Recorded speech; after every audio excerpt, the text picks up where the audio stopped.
तो कैसे हो मेरे भाई बंधु। आई होप आप सब बढ़िया होंगे और अपनी स्टडीज प्रॉपर तरीके से कर रहे होंगे। तो आज हमारा हेलो एल्केन हेलो एरीन का एक नया लेक्चर है, जिसके अंदर आज हम बात करेंगे प्रिपरेशन ऑफ हेलो एरीन। हम लोग ने प्रिपरेशन ऑफ हेलो एल्केन्स खत्म कर लिया है पूरा, ठीक है।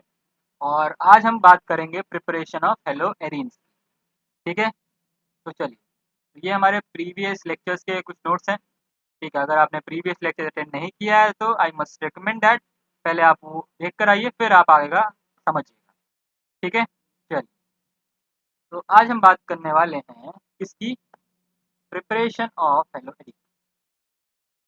Let's have a heading here,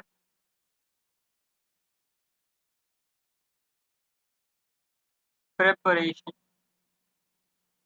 preparation of hello editing. अब हेलो एरिन्स में हम लोग दो ही प्रिपरेशन मेथड को बेसिकली देखने वाले हैं, ठीक है।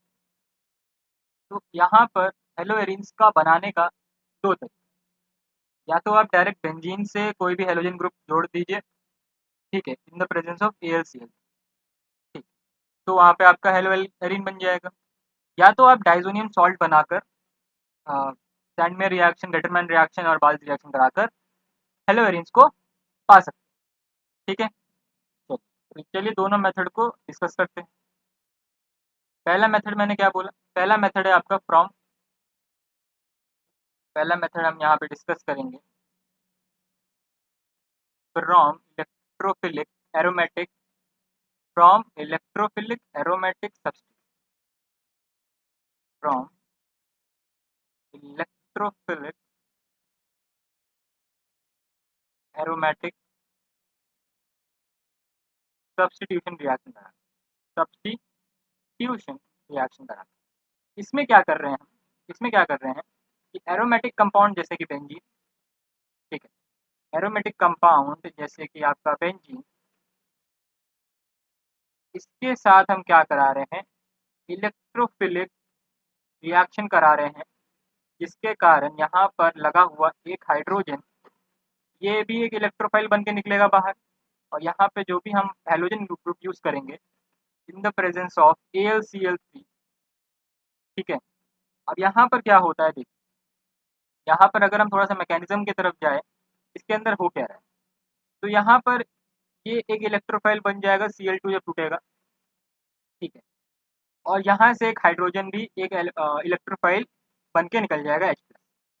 तो यहाँ पर रिएक्शन कंप्लीट होने के बाद हमें कुछ ऐसा प्रोडक्ट मिल जाता है जिसको हम लोग हेरोइन बोलते हैं। अब ये AlCl3 आपका क्या है, रिएजेंट है, ये आपका पार्टिसिपेट करेगा नहीं, और क्या मिलेगा आपको, HCl मिलेगा, ठीक है। तो यहाँ पर एक H+ निकलेगा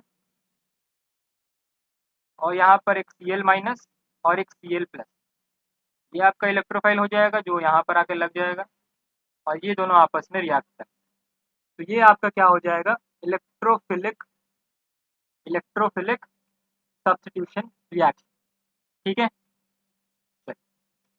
अब बात करते हैं दूसरे मेथड की, जो कि बहुत ही इंपॉर्टेंट है, बहुत ही कॉमन रिएक्शन है, वो आपको आना ही आना चाहिए।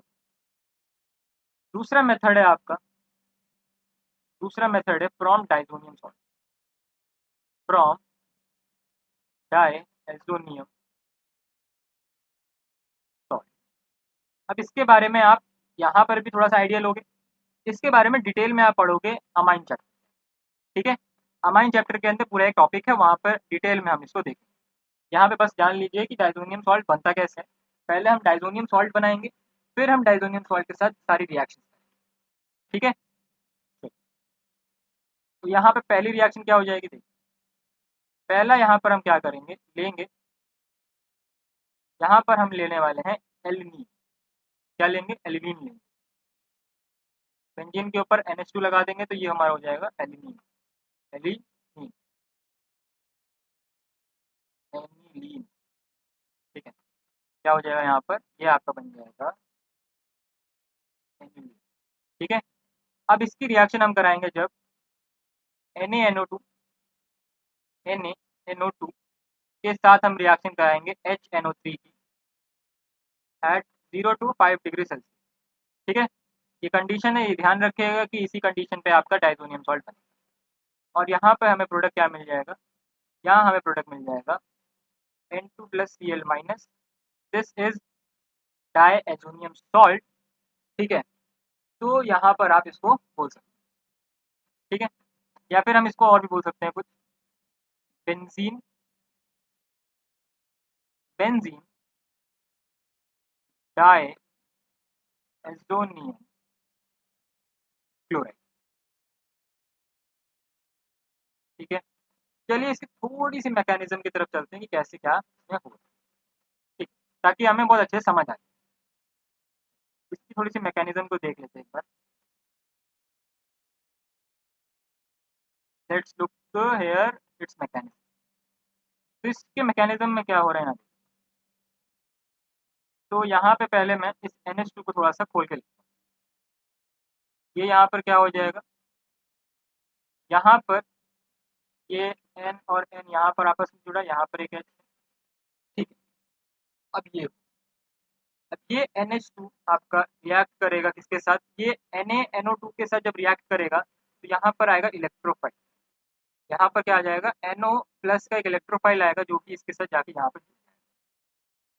कैसे जुड़ेगा ये देखिए, ये यहाँ पर आपके साथ इसके साथ ऐसे ये हो जाएगा N+, यहाँ पे H लग जाएगा, यहाँ पर N है, डबल बॉन्ड।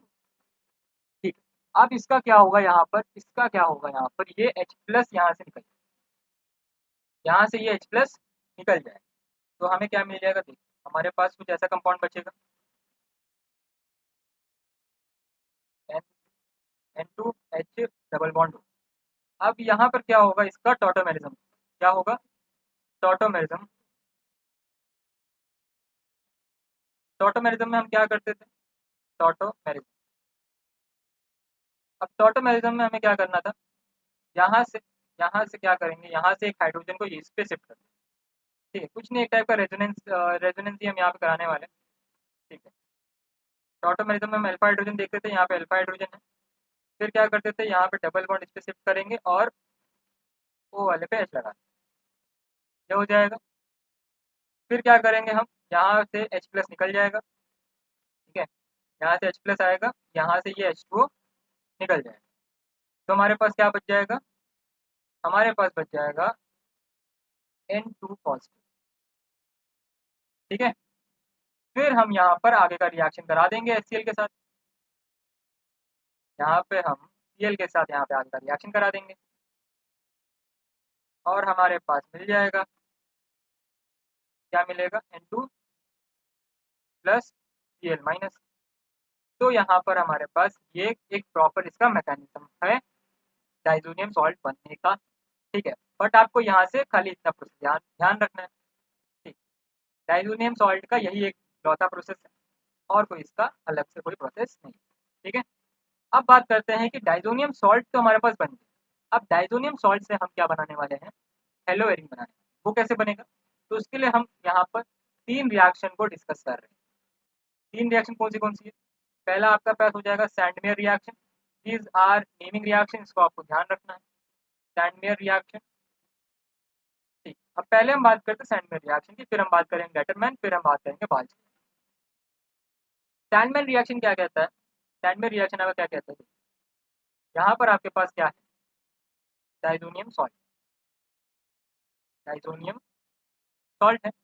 अब इस डाइजोनियम सॉल्ट से हमें क्या बनाना है, मान लीजिए हमें बनाना है ब्रोमो हेलोएरिन। ठीक है, और फिर क्या बनाएंगे हम, क्लोरोबेंजीन, ब्रोमोबेंजीन, आइडोबेंजीन। ठीक है, ये सारी चीज़ें बनाना है, साइनोबेंजीन। अब इसमें करेंगे क्या, यहाँ पर हम क्या करेंगे, यहाँ पर रिएजेंट के बारे में आपको थोड़ा सा, जो तीनों रिएक्शन के अंदर आपको रिएजेंट का ध्यान देना है। तो यहाँ पर हम यूज़ करते हैं कॉपर हेलाइड। कॉपर के साथ हेलोजन को हम बोलेंगे कॉपर हेलाइड। कॉपर हेलाइड का हम यहाँ पे यूज़ करते हैं with in the presence of Sk, in the presence of Sk। तो यहाँ पर हम क्या कर रहे हैं, इसके अंदर हम यूज़ कर रहे हैं कॉपर Cl2, फिर यहाँ पे यूज़ करेंगे CuBr2 और यहाँ पे CuCl। इनके साथ हम क्या यूज़ करेंगे, HCl, यहाँ पे HBr और यहाँ पे HCl। अब इन दोनों में इसमें क्या डिफरेंस क्या है कि सैंडमेयर रिएक्शन को अलग नाम दे दिया, गेटरमैन रिएक्शन को अलग नाम दे दिया। रिएक्शन तो है ही सेम डाइजोनियम सॉल्ट से, बट रिएजेंट का यहाँ पर फर्क है। अब यहाँ पर आप देख सकते हैं, यहाँ पर आप देख सकते हैं कि जो कॉपर है, ठीक है, यहाँ पर जो कॉपर का ऑक्सीडेशन स्टेट है, ठीक है, कॉपर का जो ऑक्सीडेशन स्टेट है वो यहाँ पर +1। ध्यान दीजिए, सब में यहाँ पर कॉपर का ऑक्सीडेशन स्टेट क्या है, 1 है, 1 है। तो आपको ये ध्यान रखना है कि अगर कॉपर का ऑक्सीडेशन स्टेट रिएजेंट में 1 दिया है तो आपका सैंडमेयर रिएक्शन। तो यहाँ पर हमारे पास रिस्पेक्टिवली क्या बन जाएंगे, हेलोरिन्स। यहाँ पे Cl बन जाएगा, क्लोरोबेंजीन बन जाएगा, यहाँ पे आपका ब्रोमोबेंजीन बन जाएगा, और यहाँ पे आपका साइनोबेंजीन। ठीक है, तो आप यहाँ पर ऐसा कर सकते हो, और सबके साथ क्या निकल जाएगा, नाइट्रोजन गैस। तो ये आपकी बात हो गई किसकी, सैंडमेयर रिएक्शन। ठीक है, अब बात करते हैं हम गेटरमैन रिएक्शन। गेटरमैन्स रिएक्शन। अब इस रिएक्शन के अंदर क्या होता है, इस रिएक्शन के अंदर सेम स्टेप है, बट यहाँ पर ऑक्सीडेशन स्टेट का फर्क है। किसका फर्क है, ऑक्सीडेशन स्टेट का फर्क है कॉपर। ठीक है, यहाँ पे सेम वही डाइजोनियम सॉल्ट लेंगे, और यहाँ पे 3 रिएक्शन यहाँ पर भी हम कराने। पहली रिएक्शन में क्या लेंगे हम, पहली रिएक्शन में हम लेंगे क्लोरीन, फिर दूसरे रिएक्शन में क्लोरीन। अब यहाँ पे कॉपर का हम 0 ऑक्सीडेशन स्टेट लेंगे, सिर्फ कॉपर, और कॉपर के साथ रिस्पेक्टिवली उसका हाइड्रोजन हैलाइड। ठीक है, तो यहाँ पर कॉपर का आप ऑक्सीडेशन स्टेट देख सकते हैं 0। ठीक है, 0 ऑक्सीडेशन स्टेट के साथ यहाँ पर कॉपर है।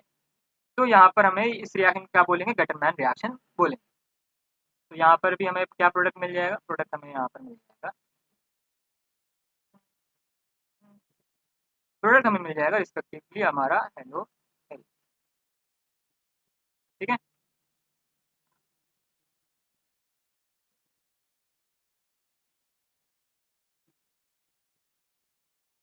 ठीक है, तो ये बात है।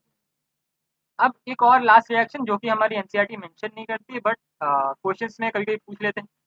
ठीक है, क्वेश्चंस में इनडायरेक्टली आ जाता है, बट उनका नाम नहीं दिया रहता है। तो इस रिएक्शन का नाम है बाल्च रिएक्शन। अब इस रिएक्शन में हम पर्टिकुलर टाइप ऑफ रिएजेंट का यूज करते हैं, और इससे हम खाली फ्लोरोबेंजीन बनाते हैं। इससे आप एनी अदर कोई भी और हेलो एरिंग्स नहीं बना सकते, फ्लोरोबेंजीन नहीं बना सकते, हाइड्रोबेंजीन या ब्रोमोबेंजीन नहीं बना सकते। इस रिएक्शन से सिर्फ आप फ्लोरोबेंजीन ही बना सकते हो। तो इस रिएक्शन में क्या होता है कि सेम वही है, हम लोग डाइजोनियम सॉल्ट के साथ ही खेलेंगे। ठीक है, डाइजोनियम सॉल्ट लेंगे यहाँ पर हम, यहाँ पे हमने ले लिया डाइजोनियम सॉल्ट। डाइजोनियम सॉल्ट के साथ हम रिएक्शन कराते हैं किसकी, HbF4। ऊपर हम 2 रिएक्शन के अंदर कॉपर ले रहे थे, यहाँ पर HbF4 लेंगे। ये एक हमारे पास क्या है, एक न्यूक्लियोफाइल बन के आता है, और जब हम इसको यूज़ करेंगे और इस रिएजेंट के साथ हमारे पास रिएक्शन कंप्लीट होने के बाद फ्लोरोबेंजीन बन जाता है। ठीक है, इसकी मैकेनिज्म पे नहीं जाएंगे, इसकी मैकेनिज्म थोड़ी सी कॉम्प्लेक्स होती है। ठीक है, बट ये हमारे पास क्या हो गया, बाल्च रिएक्शन हो गया, और इससे हमें क्या मिल जाएगा, फ्लोरोबेंजीन। फ्लोरोबेंजीन। ठीक है, तो आई होप आपको ये प्रिपरेशन मेथड हेलो एरिन्स की समझ आई होगी। ठीक है, ज़्यादा कुछ था नहीं, सिंपल सा मेथड है। ठीक है, तो मिलते हैं आपको नेक्स्ट लेक्चर में। तो तब तक के लिए आपको क्या करना है कि ये सारी रिएक्शन का फिर से प्रैक्टिस कर लेना है। ध्यान रखना है कि आपका सैंडमेयर रिएक्शन गेटरमैन रिएक्शन में कंफ्यूज ना हो। ठीक है, एक दो बार लिख के प्रैक्टिस कर लेंगे तो आपको समझ आ जाएगा। और इलेक्ट्रोफिलिक एरोमेटिक सब्स्टिट्यूशन पे हम लोग और आगे बात करेंगे जब हम केमिकल प्रॉपर्टीज पढ़ रहे होंगे। ठीक है, हेलो एरिन्स की। तो तब तक के लिए आपको मिलते हैं नेक्स्ट लेक्चर में, तब तक के लिए